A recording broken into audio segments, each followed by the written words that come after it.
আমাদের এখান থেকে কার্যক্রম শুরু। আমরা 24 তারিখ পর্যন্ত এই কার্যক্রম করব, তারপরে অনলাইনে রেজাল্ট দেওয়া হবে। সেই সব কিছু বিবেচনা করেই রেজাল্ট দেওয়া হবে। আমরা যে পরীক্ষা নিতে আসছি, আমাদের প্রতি তোমাদের বিশ্বাস আছে? তাহলে দয়া করে অন্য কারো প্ররোচনায় পড়বা না, ঠিক আছে?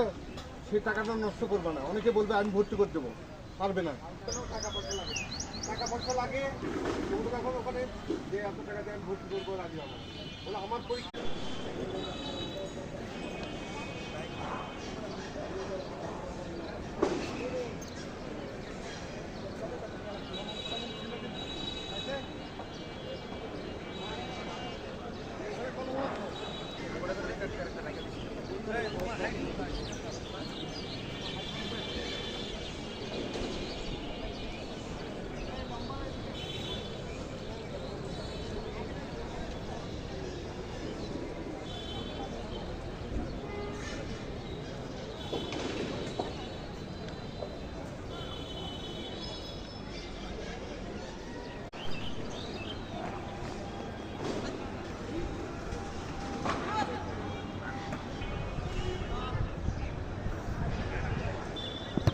জোরে পাস করো, জোরে পাস করো।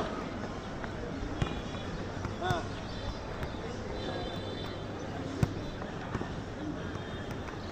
বাইরে বলবি।